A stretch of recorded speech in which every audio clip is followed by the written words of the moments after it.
नमस्कार, star India वनमध्ये आपलं स्वागत आहे। पाहूया आजची प्रमुख माहिती। संगमनेर बस स्थानकात घाणीचे साम्राज्य, प्रवाशांकडून तातडीने स्वच्छतेची मागणी। संगमनेर बस स्थानक आगार परिसरात मोठ्या प्रमाणात घाणीचे साम्राज्य पसरल्याने प्रवासी व नागरिकांना मोठा त्रास सहन करावा लागत असल्याची तक्रार होत आहे। बस स्थानक परिसरात नियमित स्वच्छता होत नसल्याने कचरा साचत असून दुर्गंधी पसरत आहे। त्यामुळे प्रवाशांच्या आरोग्याचा प्रश्न निर्माण झाला आहे। दररोज हजारो प्रवासी या बस स्थानकातून प्रवास करतात, मात्र परिसरात स्वच्छतेचा अभाव असल्याने प्रवाशांना अस्वच्छ वातावरणात थांबावे लागत आहे।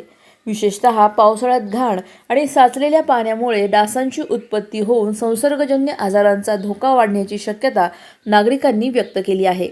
बस स्थानक प्रशासनाने तातडीने संपूर्ण परिसराची स्वच्छता करून नियमित साफसफाईची व्यवस्था करावी, तसेच प्रवाशांना स्वच्छ व सुरक्षित वातावरण उपलब्ध करून द्यावे अशी मागणी नागरिक व प्रवाशांकडून होत आहे। अधिक माहितीसाठी स्टार इंडिया वन न्यूज पाहत रहा। चॅनलला सबस्क्राइब करा आणि अशाच अपडेट्ससाठी बेल आयकॉन दाबा।